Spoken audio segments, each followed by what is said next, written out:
அனைவருக்கும் வணக்கம். பாரம்பரிய திருவள்ளுவர் குலவம்சம் பிரசன்ன ஜோதிடர் சுப மாரிமுத்து திருப்பூரிலிருந்து இந்த பதிவு உங்களுக்காக. ஐயா வணக்கங்க ஐயா. வணக்கம் ஐயா. ஐயா இப்போது மக்கள் சார்பாக ஒரு கேள்வி இன்றைக்கி நான் கேட்கலான்னு இருக்கேன். கேளுங்க ஐயா.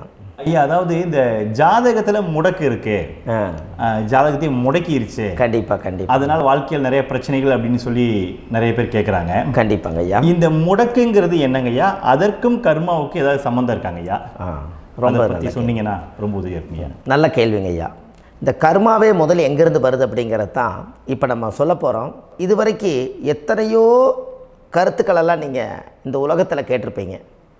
ஆனால் இந்த பதிவில் நீங்கள் பொறுமையோடு இந்த கருத்தை ஒரு இனிமையோடு நிதானமாக கேட்டிங்கன்னா உங்களுடைய ஊழ்வினை கர்மா எங்கிருந்து உருவாச்சு, இதனுடைய இந்த கர்மானால் நாம் என்ன கஷ்டப்படுறோம், நாம் இந்த பூமியில் பிறக்கிறதுக்கு என்ன வரம் வாங்கி வந்தோம், நம்ம பாவ புண்ணியமெல்லாம் ஜாதக கட்டத்தில் போய் எப்படி எடுக்கிறது, நம்மளுடைய தோஷம்னு சொல்கிறோமே அந்த தோஷம் எப்படி கிரியேட் ஆகுது, நம்ம இந்த பூமியில் பிறக்கும்போது கொண்டு வந்த கர்மாவா, இல்லை கடவுளே நம்மளுக்கு ஒரு தண்டனையாக கொடுத்த கர்மாவா, இல்லை நம்ம இந்த பூமிக்கு வந்ததுக்கு அப்புறம் செய்த கர்மாவா, இது எல்லாத்தையுமே நம்ம பொறுமையாக கேட்கணும்னா கண்டிப்பாக இந்த பதிவை நீங்கள் பொறுமையோடு கேளுங்க.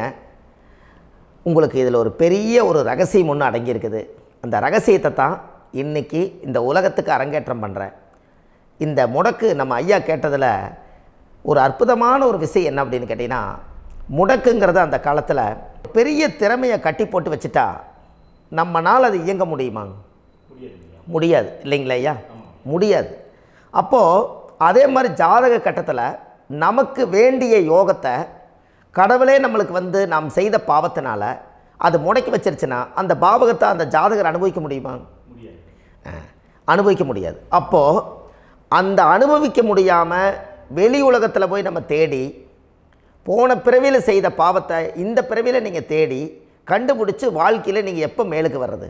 அப்போது அந்த கர்மா 12 ராசி கட்டத்துக்குள்ள 27 நட்சத்திரத்தில் 9 கிரகங்களுக்குள்ள ஒரு பெரிய ஒரு ஆத்துமாத்துமான கர்மா, உங்கள் பூர்வ ஜென்ம கர்மா இதுக்குள்ளே எங்கேயோ ஒரு இடத்துல முடங்கியிருக்குது.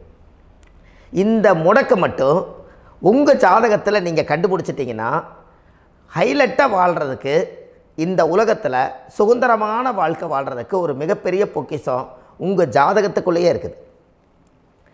அப்போது அந்த ஜாதகத்துக்குள்ளே நாம் போன பிறவியில் நம்ம கர்மா நாம் என்ன செய்திருப்போன்னு உங்களுக்குள்ளே பெரிய குழப்பம் இருக்கும்.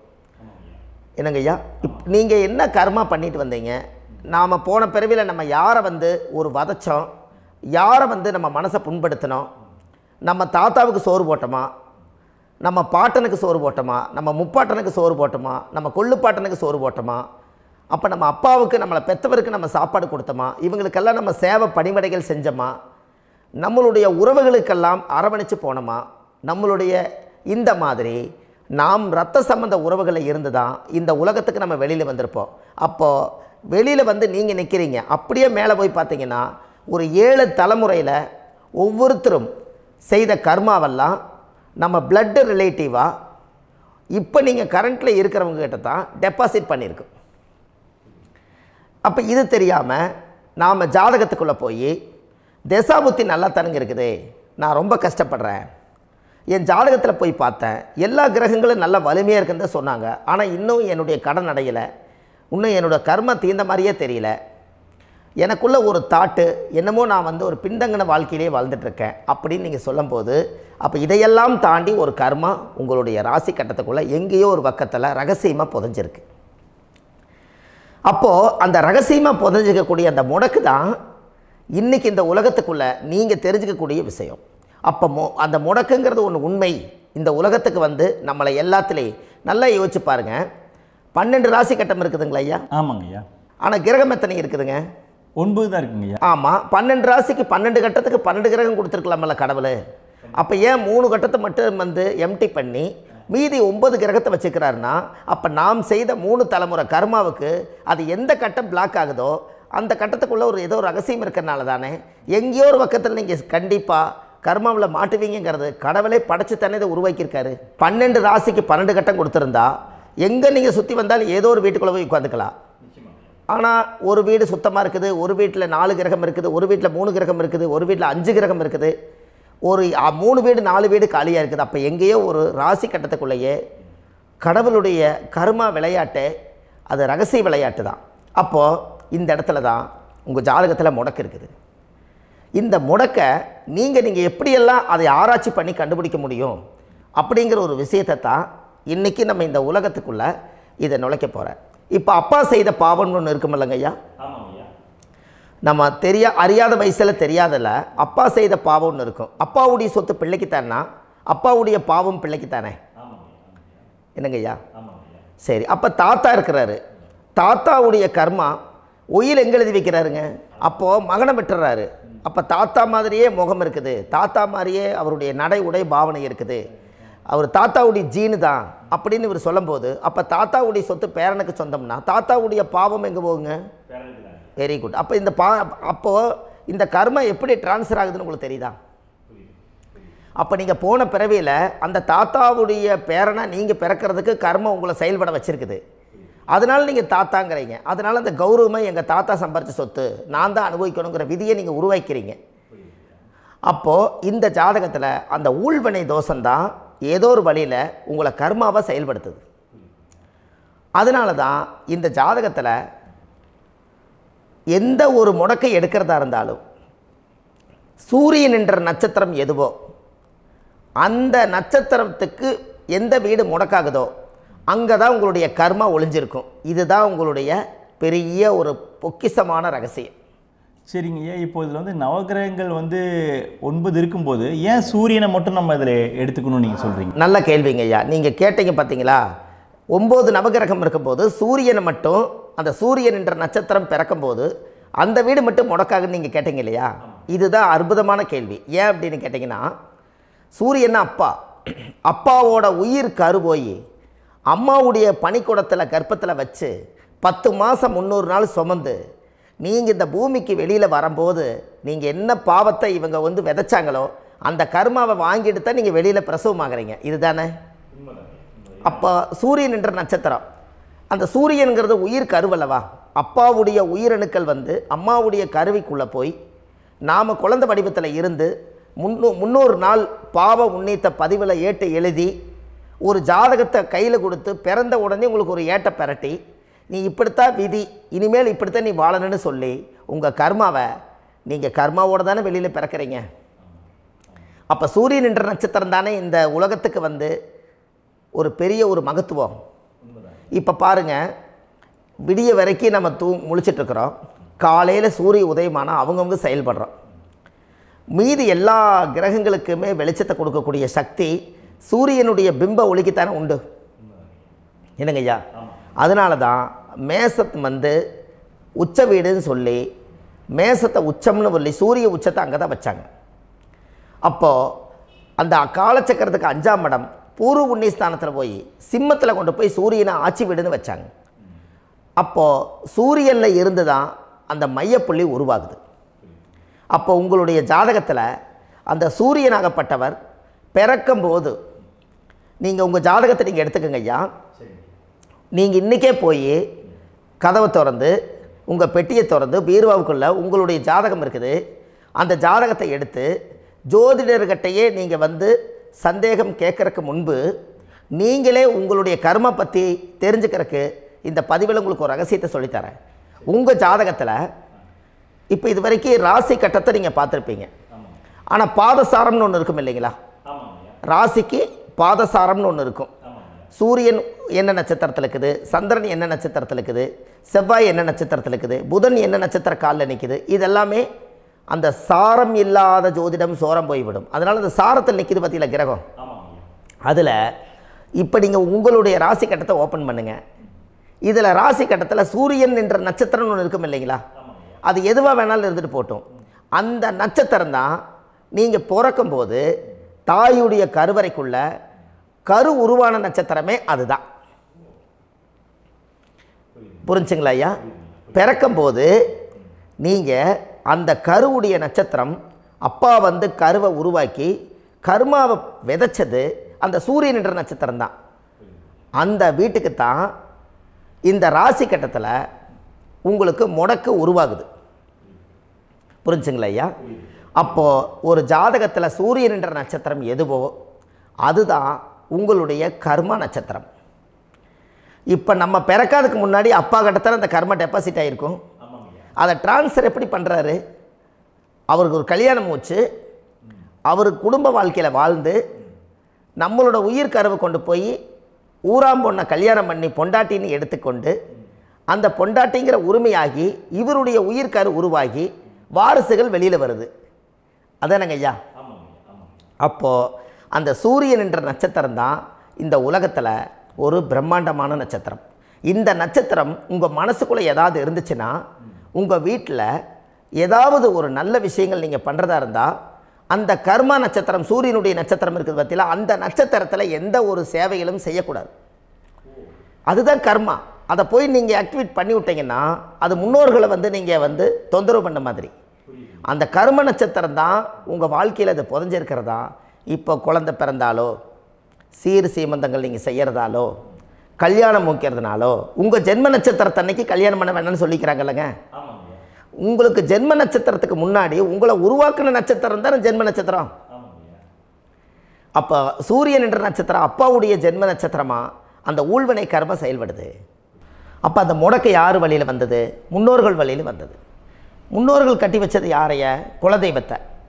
அப்போ அந்த குலதெய்வத்தை போய் சாமிக்கு போய் வீடு வாசல்லாம் வலித்து குலதெய்வத்தை போய் தேங்காய் பழம் பூ மாலை கல்கண்டு வாங்கி அர்ச்சனை பண்ணி ஒரு அன்னதானம் ஒன்று பண்ணிவிட்டு சாமிக்கு பொங்கல் வச்சு நைவேத்தியம் பண்ணிவிட்டு உங்கள் ஜாதகத்தை வச்சு பூஜை பண்ணிவிட்டு வாங்க. அதுக்கப்புறம் தான் உங்கள் கர்மாவை கண்டுபிடிக்கிறதுக்கு வழியே பிறக்கும். குலதெய்வத்தை வணங்காமல் கோவிந்தா கோவிந்தா என்று பல தெய்வத்தை வணங்கினாலும் பலனொன்றும் இல்லைன்னு அந்த காலத்தில் முன்னோர்கள் சொல்லி வச்சுக்கிறாங்களா இல்லைங்களா? அதனால் கண்டிப்பாக அதை கண்டுபிடிச்சி நீங்கள் அதுக்கு ஒரு நைவேத்தியம் பண்ணால் மட்டும்தான் முதல்ல உங்கள் 5ஆம் பாவம் முன்னோர்கள் அது வேலை செய்யும்.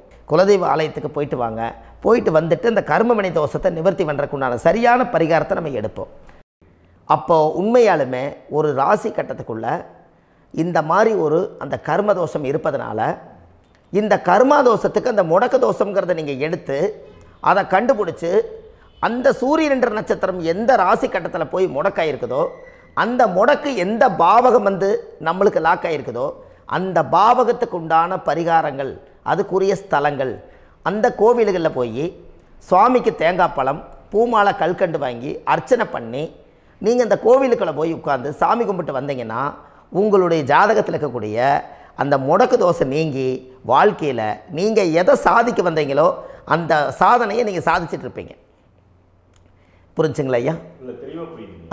ஏன் அப்படின்னா அந்த முடக்கு நட்சத்திரத்துக்குள்ளே தான் ஒரு தோஷம் இருக்குது. இப்போ அந்த காலத்தில் பாருங்கள் ஐயா, முன்னோர்கள் எல்லாம் நிறைய பேர் கோவில் கட்டி வச்சுட்டு போயிருக்காங்களா இல்லைங்களா? இந்த கோவில் எதுக்காக கட்டி வச்சுக்கிறாங்கன்னா அவங்க கட்டினவங்களுக்கும் அந்த முடக்கு தோஷம் இருந்திருக்குது. ராஜாக்கள் இருந்திருக்குது, மன்னர்கள் காலத்தில் இருந்திருக்குது, ஜமீன்தார் காலத்தில் இருந்திருக்குது. இப்போ அவங்களுடைய அமைப்புகள் எல்லாமே முன்னோர்கள் என்னமோ அறியாமல் தெரியாத தன்னடக்கம் இல்லாத ஒரு கர்மாவை இவங்க செஞ்சிட்டாலும் அதுக்குரிய பரிகார ஸ்தலங்களை கொண்டு போய் அந்த காலத்திலே ஜாதகம் பார்த்து நம்ம வந்து முன்னோர்களுடைய பாவத்தை நாம் செய்த பாவத்தையும் தீர்த்துட்டு நமக்கு கீழே அடுத்த சந்ததிகள் அடுத்த தலைமுறைகள் வந்தாலும் இந்த கோவில்களுக்கு வந்து விளக்கு போட்டு சாமி கும்பிட்டு இந்த மண்ணை மிதிச்சிட்டு போனால் அன்னையோடு அந்த கர்மா தீருங்கிறது அந்த காலத்திலேயே முடக்கு தோசை பரிகாரத்தை கோவில் வழியில் அந்த காலத்தை திசை திருப்பி வச்சுருக்காங்க. அப்போ நீங்கள் கோவிலுக்கு போகாமல் கண்டிப்பாக இந்த பரிகாரத்தை நீங்கள் உடைக்க முடியாது. ஏன் உடைக்க முடியாதுன்னா இப்போ நீங்கள் எத்தனை வருஷம் வாழ்கிறீங்க ஐயா? 120 வருஷமே வச்சுக்கோங்க. சூரியன் திசை 6 வருஷம், சந்திரன் திசை 10 வருஷம், செவ்வாய் திசை 7 வருஷம், ராகு திசை 18 வருஷம், குரு திசை 16 வருஷம், சனி திசை 19 வருஷம், புதன் திசை 17 வருஷம், கேது திசை 7 வருஷம், சுக்கிரன் திசை 20 வருஷம். இப்போ நான் சொன்ன டோட்டலெல்லாம் கூட்டிங்கன்னா 120 வருஷம் வரும். இது ஒரு மனிதர் பிறந்து பூரண ஆயுளோடு வாழ்ந்தால் இந்த 120 வருஷம் வாழ்ந்தால் அவர் இந்த பூலோக பதவி விட்டு சிவலோக பதவி போயிடுவார். அதுக்கு பேர் தான் பூரண ஆயுள் என்று பொருள். அப்போ இந்த பூரண ஆயுளை வாழ்ந்தவருக்கு 120 வருஷம். கோயில் எத்தனை வருஷம் வாழுதுங்க ஐயா? கோயில் பழங்காலத்து கோயிலெல்லாம் எத்தனை வருஷம் வாழுதுங்க? 12 வருஷத்துக்கு கும்பாபிஷேகம். அது ஓகே, அது பரவாயில்ல. 12 வருஷத்துக்கு ஒருக்கா பழசை புதுப்பிச்சு கும்பாபிஷேகம் பண்ணி மறுபடியும் அதுக்கு பவர் ஊட்டி சக்தி ஊட்டி அதுக்கு உருவேற்றுறாங்க.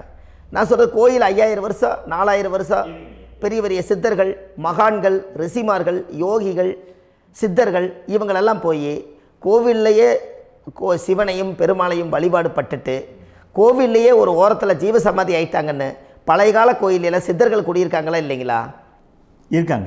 இருக்காங்கல்லங்க ஐயா. அப்போது நாம் 120 வருஷம் வாழ்கிறோம், கோவில் 5000 வருஷம் வாழுது. எங்கே சக்தி அதிகமாக இருக்குன்னு சொல்லுங்க? கோவிலில் தாங்க ஐயா. கோயில் தான், அதில் ஒன்றும் மாற்றம் இல்லைங்களே. கோவில் தாங்க. அப்போ கோவிலில் தான் அந்த சக்தி இருக்குதுன்னு நீங்கள் சொல்கிறீங்க. அப்போ உங்களுடைய கர்மாவை உடைக்கிறதுக்கு 120 வருஷம் பெருசா 5000 வருஷம் பெருசான்னு சொல்லுங்கள்? 5000 தாங்க. அப்போ 5000 வருஷம் உள்ள அலைகள் வந்து எத்தனை அந்த சிவனுக்கு இப்போ சிவன் கோயிலே உங்களுக்கு முடக்கு தோஷத்துக்கு ஒரு கோயில் வருதுன்னு வச்சுக்கோங்க. அந்த கோவிலில் எத்தனை முடக்குகளுக்கு உண்டான கோவில்கள், எத்தனை பழங்களை ஊற்றி சாமிக்கு அபிஷேகம் பண்ணியிருப்பாங்க, எத்தனை பால் கூட ஊற்றிருப்பாங்க, பன்னீர், தேன், இளநீ, மஞ்சள் நீர், திருமஞ்சனம், அபிஷேகம், பொங்கல், நைவேத்தியம் இத்தனையும் செஞ்சு அந்த சிவனை வந்து சிவனாக பார்த்து அந்த கருவறைக்குள்ள ஒரு கிராணங்கள் வரும்போதும் கூட பாதுகாப்பு பண்ணி வச்சு நல்ல சக்தியோடு அந்த கருவறையை புத்தியோடு அவங்க வேலை செஞ்சு அந்த காலத்தில் வச்சுருக்காங்களா இல்லைங்களா? அப்போது நம்ம வீட்டை அவ்வளோ சுத்தமாக வச்சுருக்க முடியுமா? என்ன தான் வாஸ்து இருந்தாலும் முடியாது இல்லைங்களா? அப்போது அவ்வளவு ஒரு பவர்ஃபுல்லான கோவில் அந்த முடக்கு தோஷத்துக்குள்ளே ரகசியமாக அந்த கோயில் அடங்கியிருக்குது. உங்கள் ஜாதகத்துக்குள்ள உண்மையாலுமே ஊழ்வினை கோயில், கர்மவினை கோயில் அதுக்குள்ளே இருக்குது. அந்த ஜாதகத்தை கணிச்சு பார்த்தா கரெக்டாக உங்களுடைய ஜாதகத்தில் அப்பாவுடைய கருவறையிலேருந்து உயிர் உருவாகிற நேரத்தில் இருந்து இப்போ வரைக்கும் நீங்கள் கரண்ட்டில் வாழ வரைக்கும் அந்த கர்ம கூட வர்றத ஒரே ஒரு இடத்துல போனால் மட்டும்தான் விட்டுட்டு வர முடியும். அது எந்த வீடு அப்படின்னு கேட்டால் உங்களுக்கு வந்து அப்பாவுடைய கர்மா வழியில் போய் அந்த கோவில் பழையகால கோயில், பழையகால தெய்வங்கள், அந்த கோவில் தான் உங்கள் ஜாதகத்துக்குள்ள ரகசியமாக இருக்கும். அது ஏன் இந்த பதிவில் உங்களால் சொல்ல முடியாது அப்படின்னா, இந்த பதிவில் ஏன் உங்க சொல்ல முடியாதுன்னா உங்கள் ஜாதகம் தெரியாமல் என்ன கோயிலை நீங்கள் சொல்லுவீங்க? இப்போ பொதுவாக ஒரு நட்சத்திரத்துக்கு ஏதோ ஒரு கோவிலை அவங்க சொல்லி நீங்கள் போயிட்டு வரீங்கன்னு வச்சுக்கோங்க. ஆனால் அது வேலை செய்யலைன்னா நம்மளுக்கு என்னங்க இவ்வளோ கஷ்டப்பட்டு போய் அதை பலனடையிலேன்னு கேள்வி கேட்டக்கூடாது. உங்கள் ஜாதகத்தை நீங்கள் கொண்டாங்க, உங்கள் டேட் ஆஃப் பர்த் டயத்தை போட்டு ஜாதகத்தை கணிச்சு நீங்கள் சூரியன்ன்ற நட்சத்திரத்துக்கு உங்களுடைய கர்மவினை கோவில் யார், உங்களுடைய முடக்கு யார், ஊழ்வினை தோஷத்துக்கு உண்டானவர் யார், தாய் வழி கர்மா யார், தந்தை வழி கர்மா எது, நீங்கள் பிறக்கும்போது வந்த கர்மா என்ன, இது எல்லாம் கணிக்காமல் பொதுவாக ஒரு கோயிலில் போய் நீங்கள் பாட்டுக்கு சாமி கும்பிட்டு வந்தால் பலன் எப்படி கிடைக்கும்? கண்டிப்பாக கிடைக்காது ஐயா. என்னங்க ஐயா? அது தெரிஞ்சு பண்ணாதான் சரியா? ஒரு டாக்டர்கிட்ட போகிறீங்க, என்னை அப்படியே ஸ்கேன் பண்ணி ஒரே ஒரு மாத்திரை கொடுங்கன்னு கேட்டால் டாக்டர் கொடுப்பாருங்களா? அவர் என்ன பிரச்சனை இருக்குதோ அதை முதல்ல கண்டுபிடிச்சி ஸ்கேன் பண்ணி பார்த்து ரிப்போர்ட் எடுத்து அது மூலியமாக தான் கொஞ்சம் எடுத்து ஐயா உங்களுக்கு இந்த பிரச்சனை, இதுக்கு தீர்வுக்கு இதுக்கு உண்டான மெடிசன், இது இப்படித்தான் சாப்பிடணும்னு அது முறையாக சொல்லி அந்த உயிர் வாழ வைக்கிறாரு டாக்டர். அவர் ஒரு தெய்வ வடிவத்தில். கரெக்டுங்களா ஐயா? அப்போ உங்களோட கர்மா எங்கே செயல்படுது அப்படின்னா இந்த முடக்க நீங்கள் இந்த பதிவில் தெரிஞ்சுக்கங்க. அதுக்குரிய நட்சத்திரம் என்னன்னு தெரிஞ்சு வச்சுங்க. உங்கள் ஜாதகத்தில் சூரியன்ற நட்சத்திரத்தை எடுத்துக்கங்க. அந்த வீட்டுக்கு முடக்க இந்த பதிவில் எந்த வீடு லாக் ஆகிருக்குதுங்கிறத நான் உங்களுக்கு இந்த வீட்டில் சொல்கிறேன். அந்த வீட்டு நீங்கள் பாருங்கள், உங்களுடைய லக்கணத்துக்கு அது எந்த வீடு. இப்போ லக்கணத்துக்கு ஒரு 7வது வீடுன்னே வச்சுக்கோங்க. அப்போ லக்கணத்துக்கு 7வது வீடே முடக்கு. அப்படி ஒரு முடக்கு ஆகிப்போச்சுன்னா ஒரு ஜாதகத்தில் லக்கணம் தான் 1, 7ஆம் இடம்ங்கிறது மனைவி ஸ்தானம். ஒரு ஆணுடைய ஜாதகத்துக்கு 7ஆம் இடம் தான் மனைவி. அவருக்கு நல்ல மனைவி அமையாமல் ஆடம்பரம் இருந்தும் வீடு அரண்மனை மாதிரி இருந்தும் அந்த மனைவியை ஒரு சந்தோஷமாக அவர் அனுபவிக்க முடியாது. புரிஞ்சுங்களா ஐயா? சந்தோஷமாக அனுபவிக்க முடியாது. ஏன் அப்படி? 7ஆம் இடத்துல தான் அவரோட கர்மா உட்கார்ந்துருக்குது. கரெக்டாக சொன்னீங்க. 7ஆம் இடத்துல தான் அந்த கர்மா உட்கார்ந்துருக்குது. அப்போ அந்த 7ஆம் இடத்துல இருக்கக்கூடிய அந்த கர்மா போன பிறவியில் நீ மனைவிக்கு சோறு போடாமல் மனைவியை கட்டி வச்சு அடிக்கிறதும், மனைவியை துன்புறுத்துறதும், அந்த மனைவி இருக்கவே இன்னொரு வாழ்க்கைக்குள்ளே போகிறதும், இங்கே வாழ வேண்டிய தாம்பத்திய சந்தோஷத்தை கொண்டு போய் இன்னொரு இடத்துல கொடுக்கறதும், தெரிஞ்சிருந்தே நம்மளுடைய மனசுக்குள்ளே திருடுத்தனமாக வாழ்கிறதும், இது எல்லா கர்மாவும் போன பிறவியில் நாம் செய்த ஊழ்வினை கர்மா தான் உங்கள் ஜாதகத்தில் 7ஆம் இடம் முடக்கு. அப்போ அந்த 7ஆம் இடம் முடக்காக இருந்துச்சுன்னா கண்டிப்பாக உங்கள் ஜாதகத்தில் நீங்கள் என்ன அனுபவிச்சிட முடியும்? நல்ல நண்பர்கள் கிடைக்க மாட்டாங்க, நல்ல ஒரு பார்ட்னர்ஷிப் அமையாது, நல்ல ஒரு நட்பு வட்டங்களில் எதையும் அனுபவிக்க விடாது, ஒரு அங்கீகாரமான உறவுகளில் போய் நம்ம ஸ்ட்ராங்காக நிற்க முடியாது. 7ஆம் இடம் என்பது தாம்பத்திய வாழ்க்கை, பூர்த்தி இல்லாத வாழ்க்கையாக இருக்கும். இப்படியெல்லாம் அந்த ஜாதகத்தில் ஒரு பொதுவாக ஒரு ஜாதகத்தில் 7ஆம் பாவம் முடக்காயிட்டால் இந்த கர்மாவை அவர் அனுபவிச்சுக்கிட்டே இருப்பார். இது எப்போத்தான் அதுக்கு ஒரு தீர்வு வேணுங்க ஐயா? அந்த கோயில் எதுன்னு நீங்கள் கரெக்டாக சொன்னீங்க. இப்போ இது மனிதனால் செயல்படுது. மனிதர்கள் தான் கோயிலை கட்டி வச்சாங்க. தெய்வத்தை விட ஒரு காலத்தில் மனிதர்களுக்கு மகிமை ஜாஸ்தி. ஏன்னா சாதாரண ஒரு மண் பூமியாக இருந்த இடத்த மனிதர்கள் தான் கோயில் கட்டி ஒரு மகிமைப்படுத்தி புண்ணியம் பண்ணி வச்சாங்க. மனிதர்களுக்கு சக்தி அதிகம்தான், ஆனால் பிரபஞ்சத்துக்கு அதை விட சக்தி அதிகமல்லவா? ஐயா, நீங்கள் கோவிலுக்கு போய் அந்த கர்மா உடைக்கிறதுக்கு கோவிலில் சக்தி இருக்குது, ரைட்டு. ஆனால் நம்ம வீட்டுக்கும் கோயிலுக்கும் ஒரு மிகப்பெரிய தொடர்பு என்னென்னா, அந்த கோயில் கட்டுறவங்க எல்லாமே பழைய காலத்து கோயிலெல்லாம் பாருங்கள், பஞ்சபூதத்தை வச்சு கட்டியிருப்பாங்க. பஞ்சபூதத்தை வச்சு தான் கட்டுவாங்க கோயில். அது உங்களுக்கு தெரியணும் இல்லைங்களா? பஞ்சபூதம்னா நீர், நெருப்பு, காற்று, பூமி, ஆகாயம். இந்த பஞ்சபூதத்தினுடைய சக்திகள் எல்லாம் ஒரே நேர்கோட்டுக்கு என்னைக்கு வருதோ அன்னைக்கு தான் அந்த கோவிலுடைய பாலக்கால் போட்டு 1000-2000 வருஷம் நிலச்சி நிற்கிறது. காரணம், இந்த பிரபஞ்சத்தில் பஞ்சபூதம் எப்படி நிலச்சி நிற்குதோ அதுபோல் 5000 வருஷம் நிற்கிறதுக்கு அந்த பஞ்சபூத சக்தி வச்சு தான் சாமி சிலையை பிரதிஷ்டை பண்ணி வச்சுருப்பாங்க. அதனால தான் இந்த கோயில்கள் எல்லாம் 5000 வருஷமாயும் எத்தனையோ கிராணங்களை எல்லாம் தப்பிச்சிருக்கிறதுக்கு காரணம். அப்பேற்பட்ட புண்ணிய ஸ்தலம் உங்களுக்கு எதுன்னு தெரியணுமல்லவா? என்னங்க ஐயா? அப்பேற்பட்ட புண்ணிய ஸ்தலம் உங்களுக்கு எதுன்னு தெரிஞ்சால் தானே நீங்கள் போய் செய்ய முடியும், இல்லாட்டி கண்டிப்பாக தெரியாது. அப்போ இந்த முடக்கு தோஷத்தை கடவுள்கிட்ட கொண்டு போய் ஒப்படைக்கணும். நாம் பிறக்கும் போது கொண்டு வந்த கர்மாவை நாம் இருக்கும் காலத்தில் கொண்டு போய் இந்த கர்மாவை சுத்தப்படுத்தி, நீங்கள் பாவ ஆத்மாவை இந்த பூமியில் பிறந்து பூலோகத்தில் எல்லா புண்ணியத்தையும் செஞ்சுட்டு இந்த பூலோகத்தை விட்டு நீங்கள் போகும்போது புனித ஆத்மாவாக போகணுன்னா உங்கள் கர்மாவை கொண்டுட்டு போகாதீங்க, கர்மாவை நிவர்த்தி செய்யுங்க. என்னங்க ஐயா? அப்போ கர்மாவை சுத்தப்படுத்துங்க. கர்மாவை சுத்தப்படுத்திட்டு உங்களுக்கு பிறக்கிற குழந்தைகளுக்கு அந்த கர்மாவை டிரான்ஸ்ஃபர் பண்ணாமல் உங்களோட நில் பண்ணுங்க. ஒரு உதாரணம் சொல்லட்டுங்களா ஐயா? ஒரு காந்தம் ஒன்று இருக்குது இல்லைங்களா? ஒரு காந்தம்ங்கிறது ஒரு தாத்தாவாக வச்சுக்கோங்க. ஒரு இரும்பை கொண்டு போய் வச்சா ஒட்டு மாட்டாதா? அப்போ ஒட்டுனோடனே காந்தம்ங்கிறது தாத்தா, அவருக்கு பிறந்த வாரிசுக்கு அந்த கர்ம டிரான்ஸ்ஃபர் ஆயிருமா? சரி, இன்னொரு இரும்பை கொண்டு போய் வைங்க, ஒட்டு மாட்டாதா? அப்போ அது பேரனுக்கு வைங்க, பேரனுக்கு வந்துருச்சு அந்த கர்மா. இன்னொரு இரும்பு கொண்டு போய் வைங்க, அந்த காந்தத்துக்கு நேர் இன்னொன்று வைங்க, ஒட்டு மாட்டாதா? அப்போ அதை கொண்டு போய் நம்ம கொள்ளு பேரனுக்கு வைங்க. இப்படியே டிரான்ஸ்ஃபர் ஆகி தலைமுறையாக இந்த கர்மா தொடர்ந்துக்கிட்டே இருக்குது. இந்த இடத்துல கொண்டு போய் காந்தத்துக்கு இரும்பு ஒட்டிகிட்டே இருக்குதுல்ல, இந்த இடத்துல ஒரு மரக்கட்டை செஞ்சு கொண்டு போய் கரெக்டாக வச்சுக்கினே போட்டுமா? அந்த மரக்கட்டையை கொண்டு போய் வைக்கிறவர் யார்? மரக்கட்டை வச்சுட்டு அடுத்த வாரிசு புனிதமாக பிறந்துட்டு இந்த மேலே இருக்கிற கர்மாலாம் இந்த அடுத்த இதுக்கு வராதில்ல. இதுதாங்க ஐயா கர்மா. தொடர்ந்து வரக்கூடிய கர்மாவை அதை நில் பண்ணணுங்கிறதுக்கு பேர் தான் இந்த உதாரணத்தை சொன்னவங்களுக்கு. அப்போ நாம் இந்த பூலோகத்தில் நம்ம ஒரு தாயுடைய கருவறையில் இருந்து தொப்புள் கொடி அறுக்கும் நேரம் நாம் என்ன கர்மாவை வாங்கி வந்திருந்தாலும் அதையெல்லாம் ஆராய்ச்சி செய்து ஜாதகத்தில் முழுமையாக கண்டுபிடிச்சி ஒரு காலம் இல்லைனாலும் ஒரு காலம் நம்ம நல்லா இருக்கிறதுக்காக, நம்ம வாரிசுகள் எல்லாம் நலமடைஞ்சு வளமடைஞ்சு வர்றதுக்காக இந்த கர்மா தோஷத்தை கரெக்டாக கண்டுபிடிச்சி சரியான கோவிலுக்கு போய் நீங்கள் கர்மாவை நிவர்த்தி பண்ணி அங்கே பூஜை புனஸ்தானங்கள், சகசரநாம பூஜைகள், ஓமங்கள், வழிபாடுகள் இதெல்லாம் நீங்கள் செஞ்சு உங்களுடைய பாவத்தை எல்லாம் கழித்து உங்கள் ஜாதகத்தவே யோகமாக மாற்ற முடியும். கண்டிப்பாக மாற்ற முடியும். ஏன்னா நம்ம யாரை நம்பி செய்கிறோம்? சரியான கடவுள்கிட்ட வழிகாமிக்க போகிறோம். அப்போ கடவுள் பொய்யாயிருவாரா? ஐயா, நம்ம அதாவது அந்த காலத்தை சொல்லுவாங்க, சத்தியுள்ள சாமி கும்பிட்டு புத்தி உள்ள உள்ளே பெக்கணும்னு சொன்னாங்க. 16 வதபதன்னு பெக்கலை, எல்லாம் அறிவோடு பெற்றாங்க. அதனால் எல்லாமே தாய் தந்தைகள் பேச்சை கேட்டாங்க. அன்றைக்கி எல்லாருமே தாய் தந்தைகளுக்கு தூணாக நின்னாங்க. அப்போ அந்த காலத்தில் சத்தியுள்ள சாமி கும்பிட்டு புத்தி உள்ள உள்ளே பெக்கணும்னு சொல்லி அன்றைக்கி அறிவோடு பெற்று இந்த கர்மாவை ஆளுக்கு ஒரு கர்மாவை டிரான்ஸ்ஃபரை பிரித்து எல்லாரும் சுத்தப்படுத்தினாங்க. இன்றைக்கி நம்ம ஒரு குழந்தை 2 குழந்தை பெற்று வச்சுருக்கோம். அவங்களுக்கே இவ்வளவு கர்மா வந்துருச்சுன்னா இந்த குழந்தைகளுக்கு என்னைக்கு இந்த கர்மாவை போய் கண்டுபிடிச்சி நீங்கள் எப்போ சரி பண்ணுவீங்கன்னு. அப்போ இந்த வாழ்க்கையில் ஏதோ ஒரு பிரபஞ்ச சக்தி நம்மளை அறியாமல் என்னமோ ஒரு இயக்கத்தில் கொண்டு போய் விட்டுருச்சுங்களா?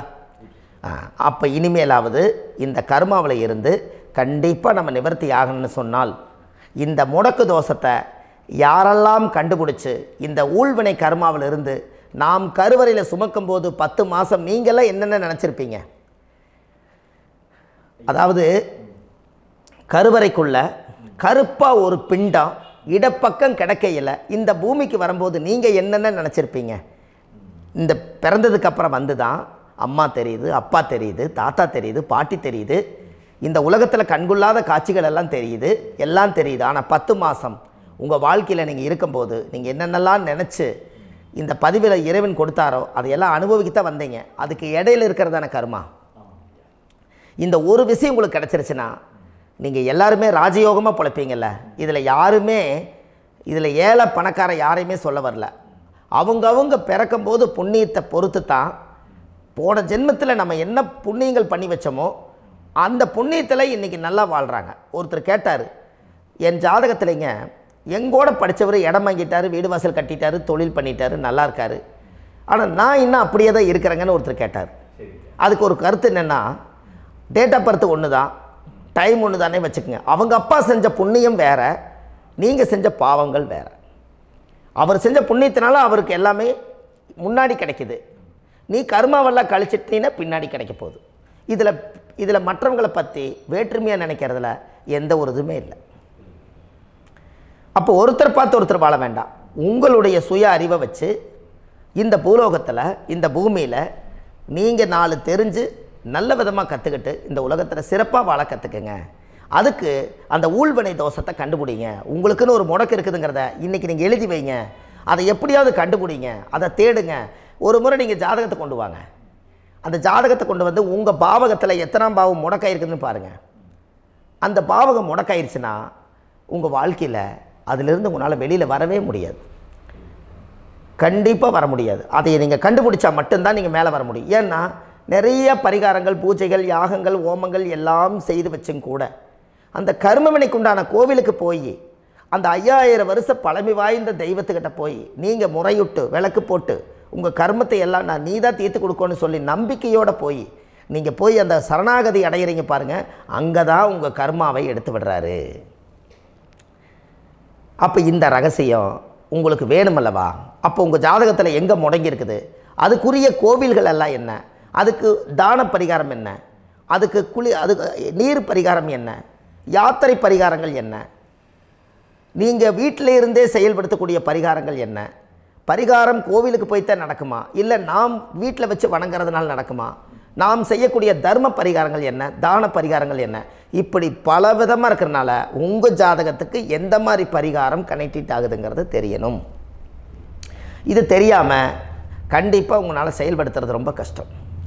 இதனால் இதை நீங்கள் தெரிஞ்சுக்கணும்னா இப்போ நம்ம பாருங்கள், நீங்கள் அந்த தெரிஞ்சுக்கிட்டாலே உங்கள் வாழ்க்கையில் ஒரு டைம் தான் நீங்கள் தெரிஞ்சுக்க போகிறீங்க. உங்களுடைய கர்மா என்ன, நீங்கள் எங்கே செயல்பட்டு போயிட்டுருக்கிறீங்க, உங்கள் போகிற பாதை சரியா இல்லை அந்த பாதையில் முள்ளு கல் இருக்குதா, இது எல்லாம் உங்களுக்கு தெரியலனா இந்த முடக்கை கண்டுபிடிக்கக்கூடிய சக்தி வாய்ந்த இந்த கர்மாவை நிவர்த்தி பண்ணுறதுக்கு வழிகள் இருக்குது. அதனால் நீங்கள் கண்டிப்பாக இந்த முடக்கை தெரிஞ்சுக்கணும். இந்த முடக்கு ராசினா என்ன உண்மையாலுமே உங்கள் வாழ்க்கையில் நீங்கள் தெரிஞ்சு இனிமேல் உங்கள் வாழ்க்கையில் இதுவரையிலும் கர்மாவுக்குள்ளேயே கஷ்டப்பட்டீங்க, வழி தெரியாமல் கண்ணை கட்டி காட்டில் விட்ட மாதிரி இருந்தீங்க. இனி அப்படி இருக்க வேண்டாம். உங்கள் ஜாதகத்தில் 12 ராசி கட்டத்தில் 9 கிரகம் போகும், மீனி 3 கிரகம், 3 கட்டம் வந்து உங்களுக்கு எங்கேயோ ஒரு பக்கத்தில் 3 கட்டம் எம்டியாக தான் இருக்கும். கரெக்டுங்களா? அது இல்லாமல் ஒரு ஜாதகம் பிறக்காது. ஏன்னா 9 கிரகத்துக்கு 9 கணக்கு போட்டால் 3 கட்டம் எம்டியாக தான் நிற்குது. அந்த கட்டத்துக்குள்ளே எந்த நட்சத்திரத்தில், எந்த சாரத்தில், எத்தனாவது டிகிரியில், எத்தனாவது பாத சாரத்தில், எத்தனை வெகுளையில், எத்தனை செகண்டுக்குள்ளே இந்த கர்மா உள்ளே புகுந்து உங்களை செயல்படுத்துதுங்கிறத கண்டிப்பாக உங்கள் ஜாதகத்தை கொடுங்க. பார்த்து இந்த விஷயத்தை சொல்கிறேன். நீங்கள் அந்த இடத்துக்கு போய் நிவர்த்தி பண்ணிவிட்டு உங்கள் வாழ்க்கையில் கொஞ்சம் காலம் வாழ போகிறீங்க. பாருங்கள், பிறந்ததுலேருந்து 20 வருஷத்துக்குள்ளே இளமையாக வாழ்கிறீங்க, குழந்தையாக வாழ்கிறீங்க. 20லேருந்து 40 வயசுக்குள்ளே தான் உங்களுக்கு ஒரு பொண்ணை பார்த்து கல்யாணம் பண்ணி ஒரு கரு உருவாக்குறீங்க. அதுக்கப்புறம் 40லேருந்து 60க்குள்ளே குழந்தை பெற்று கடமை முடிச்சிடுறீங்க. 60 வயசுக்கு மேலே ரிட்டையர்ட் ஆகிடுறீங்க. இந்த 20க்கும் 60க்கும் இல்லாத 20லேருந்து இந்த 40 வயசுக்குள்ளே உங்களோட தேடல் என்னவோ அது வாழ வேண்டிய சுகபோகமான வாழ்க்கை எல்லாமே அந்த 40க்குள்ளே தான் இருக்குது. இந்த 40க்குள்ளே இருக்கக்கூடிய வாழ்க்கையை இந்த கர்மா தெரியாமல் காலத்தை வீணாக்க வேண்டாம். வாழ வேண்டிய வயசில் நீங்கள் வாழணும். அதுக்குரிய கர்மாவை நீங்கள் சுத்தப்படுத்துங்க. எப்படியெல்லாம் நீங்கள் சந்தோஷமாக வாழ்கிறீங்கன்னு எனக்கு ஒரு தகவல் கொடுங்க. வேறு லெவலில் நீங்கள் இருப்பீங்க. கண்டிப்பாக இந்த பதிவில் உங்களுக்கு நான் இந்த விஷயத்தை கொடுக்க போகிறேன். இந்த முடக்கு நட்சத்திரங்கள் என்ன அப்படிங்கிறத இந்த பதிவில் நீங்கள் ஒரு நோட் ஒன்று எடுத்துக்கோங்க, குறித்து வச்சுக்கோங்க. இதில் இருந்து அவங்கவுங்களுக்கு முடக்கு நட்சத்திரம் என்னங்கிறத இந்த பதிவில் நான் உங்களுக்கு கொடுக்குறேன். இந்த வீடு தான் அது முடக்குங்கிறத சொல்கிறேன். இதையெல்லாம் நீங்கள் தெரிஞ்சு உங்கள் ஜாதகத்தவே நீங்கள் முடக்கு எடுத்து கண்டிப்பாக உங்கள் வாழ்க்கையில் நீங்கள் நல்லா இருப்பீங்க. அதுக்கு ஒரு நோட் எடுத்து வச்சுக்கோங்க. இது வரைக்கும் கர்மாவை பற்றி நம்ம பேசினோம். உங்கள் ஜாதகத்தில் சூரியன் என்ற நட்சத்திரத்துக்கு தான் முடக்குன்னு சொன்னீங்களே, எந்த வீடுங்கிற ரகசியத்தை இன்றைக்கி நம்ம எல்லோரும் தெரிஞ்சுக்கலாமா? இத்தனை காலமாக நீங்கள் தெரிஞ்சுக்காத ஒரு ரகசியத்தை இன்றைக்கி உங்கள் ஜாதக கட்டத்தில் நீங்களே முடக்க கண்டுபிடிச்சி அதுக்குண்டான பலனை தேட போகிறீங்க. அந்த தேடல் தான் உங்களை கொண்டு போய் உட்கார வைக்க போகுது. ஒரு உதாரணம், உங்கள் ஜாதகத்தில் பாதசாரம் இருக்குது அல்லவா? அந்த பாதசாரத்தில் சூரியன் என்ற நட்சத்திரம், சூரியன் நின்ற நட்சத்திரம் பாதசாரத்தில் கரெக்டாக எடுங்க. சூரியன் என்ற நட்சத்திரம், சித்திர நட்சத்திரத்தில் சூரியன் நின்றுட்டா கும்பம் தான் உங்கள் வீட்டுக்கு முடக்கு. அப்போ காலச்சக்கரத்துக்கு அது 11, அது மூத்தவருடைய வீடு. அப்போ மூத்த சகோதரர்களை வந்து முடக்கி வச்சுருக்கிறீங்க நீங்கள். கும்பம் என்பது ஒரு குடம், பானையில் காசு போட்டு வைக்கிற இடம் வந்து முடக்கானா நம்மளுக்கு காசு தங்காது. சனி என்பது சித்தப்பா வழி பங்காளியுடைய உறவோ சித்தப்பா வழியோட உறவுகளோ நம்மளுக்கு நிலச்சி நிற்காது. இப்படியெல்லாம் அந்த கும்ப வீடு முடக்கா இருந்தால், கும்பம் என்பது லாபஸ்தானம், இந்த லாபத்தை அது முடக்கி வச்சுருக்குது. அப்போ இது எல்லாத்தையும் நீங்கள் ரிலீஸ் பண்ணோன்னா அந்த முடக்குக்கு உண்டான கர்ம பரிகாரத்தை பண்ணி அந்த தோஷத்தை எல்லாம் நீங்கள் கழிச்சாச்சுன்னா அன்னையோடு உங்கள் வாழ்க்கையில் ரொம்ப நல்லா இருப்பீங்க. இந்த கர்மாவிலேருந்து நீங்கள் முதல் வெளியில் வரணும். அதுக்குரிய பரிகாரங்களை இந்த ஜாதகத்தில் எடுப்போம். முதல் இதுக்குண்டான வேலையை நம்ம செய்வோம். சித்திர நட்சத்திரத்தை இது வரைக்கும் நீங்கள் பார்த்துக்கிட்டு இருந்தீங்க. அடுத்தது சுவாதி நட்சத்திரத்தை பற்றி அடுத்த பதிவில் நம்ம பார்ப்போம். நம்ம ஆன்லைன்லேயே ஜாதகம் பார்க்குறோம். உங்கள் date of birth time place கொடுத்தீங்கன்னா போதும், உங்களுக்கு ஜாதகத்தை கணிச்சு ஃபோன்லேயே உங்களுக்கு கர்ம ராசி கண்டுபிடிச்சி உங்களுக்கு உண்டான கர்ம பரிகாரத்தை சொல்லி உங்கள் வாழ்க்கையில் ஒரு வெளிச்சத்துக்கு கொண்டு வர்றதுக்கு என்றைக்கும் உங்களுக்கு உறுதுணையாக இருப்பேன். நீங்கள் கண்டிப்பாக இந்த பதிவுகள் எல்லாம் இது உங்களுக்காகத்தான். இது அதிகாலை நேரத்தில் பிரம்ம முகூர்த்தத்தில் இந்த பதிவை உங்களுக்கு முழுமையாக சமர்ப்பணம் பண்ணுறேன். இதை கற்று இதை வழி நடத்தி இதைய எப்படியெல்லாம் இந்த முடக்கை கண்டுபிடிச்சி இப்படியெல்லாம் பேச வச்சு அழகு பார்க்க நம்ம முன்னோர்களுடைய ஆசீர்வாதமும் இந்த முடக்கை கண்டுபிடிச்ச குருமார்களும் அவங்களுடைய குடும்ப பாரம்பரிய வம்சாவளிகளும் எல்லாருமே நல்லா இருக்கணும். அதுக்காக இந்த நேரத்தில் நான் வந்து அடியேன் சுப மாரிமுத்தாக இருந்து திருப்பூர்லேருந்து இந்த பதிவை உங்களுக்கு நான் கொடுக்குறேன். கண்டிப்பாக இந்த முடக்கு கோயிலுக்கு, இந்த முடக்கு தோஷத்துக்கு உண்மையான பரிகாரங்கள், எளிமையான பரிகாரங்கள் நீங்களே வாழ்க்கையில் செஞ்சு ஆதிகால பரிகாரங்கள் உங்கள் மனசுக்குள்ளே இருக்குது. அதை செயல்படுத்தினா மட்டும் போதும், வாழ்க்கை எங்கேயோ போயிடும். கண்டிப்பாக ஒரு முறை உங்கள் ஜாதகத்தை அனுப்பி வைங்க, உங்களுக்கு நான் பார்த்து பலன் சொல்கிறேன். இன்றைக்கி நான் கொடுத்த பதிவுகள் எல்லாம் உங்களுக்கு ரொம்ப பயனுள்ளதாக இருந்திருக்கும். உங்களுக்கு இது வரைக்கும் எத்தனையோ கர்ம வினைகளை பற்றி தெரியாமல் இருந்திருப்பீங்க. இந்த பதிவில் நிறைய கேட்டு தெரிஞ்சுக்கிட்டீங்க. இதெல்லாம் வாழ்க்கையில் ரொம்ப முக்கியமான பரிகாரங்கள், எளிமையான பரிகாரங்கள். நேராக நீங்கள் கடவுளைத்தான் கெட்டியாக பிடிக்க போகிறீங்க. அந்த பரிகாரங்கள் எல்லாம் செஞ்சு அதிகாரமாக வாழ்ந்து இந்த பூலோகத்தில் நல்ல சிறப்பாக வாழ்கிறதுக்கு இந்த பரிகாரம் உங்களுக்கு ரொம்ப யூஸ்ஃபுல்லாக இருக்கும். கண்டிப்பாக இந்த பதிவை செய்யுங்க. நம்ம பாரம்பரிய திருவள்ளுவர் குல வம்சம் பிரசன்ன ஜோதிடர் சுப மாரிமுத்து, திருப்பூரில் இருக்கேன். 30 ஆண்டு காலமாக நம்ம ஜோதிடம் பார்த்து கொண்டிருக்கிறோம். இவ்வளவு காலமாக எத்தனையோ ஆயிரக்கணக்கான மக்களுக்கு நம்ம ஜோதிடம் பார்த்து வழிகாட்டி நிறைய மக்களுக்கு நிறைய சேவைகள் செஞ்சுருக்கேன். நிறைய கோயில் கட்டி வச்சுருக்கேன், கும்பாபிஷேகங்கள் பண்ணி வச்சுருக்கேன், அன்னதானங்கள் நிறையா பண்ணி வச்சுருக்கேன், புண்ணிய யாத்திரைகள் நிறைய போய் வந்திருக்கேன். மக்களுக்காகவே நான் உங்களுக்கு உழைக்க தயாராக இருக்கேன். இந்த ஜோதிடம் வந்து என்னுடைய ஒரு பாரம்பரியமாக என்னுடைய அப்பா தாத்தா முன்னோர்கள் இதெல்லாம் எங்களுடைய குலத்தொழில் இது. அதனால் நாங்கள் பாரம்பரியமாக திருவள்ளுவர் குல வம்சம். வள்ளுவர் வாக்குன்னு யூடியூப் சேனலில் போனீங்கன்னா 1000 பரிகாரங்கள் கொடுத்துருக்கேன். அதுவும் உங்களுக்கு ரொம்ப யூஸ்ஃபுல்லாக இருக்கும். வள்ளுவர் வாக்கு அப்படின்னு போடுங்க, அப்படி இல்லைன்னா சுப மாரிமுத்துன்னு போடுங்க. இதில் பரிகாரங்கள் நிறையா கொடுத்துருப்பேன்.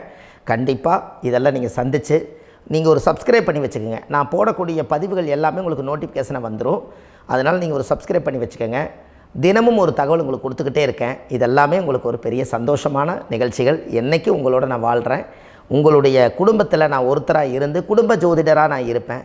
கண்டிப்பாக ஆயுளுள்ள வரைக்கும் உங்களுக்காக இந்த ஜோதிடத்துக்கு உழைச்சி உங்கள் குடும்பத்தில் ஒருத்தராக நான் வந்து ஒரு ரத்த உறவில் நான் வந்து இந்த பூர்வ ஜென்மத்தில் உங்களுக்கு நான் கடமைப்பட்டிருக்கேன். கண்டிப்பாக அடுத்த பதிவில் உங்களை நான் சந்திக்கிறேன். வாழ்வது ஒரு முறை, வாழ்த்தட்டும் தலைமுறை. நன்றி, வணக்கம்.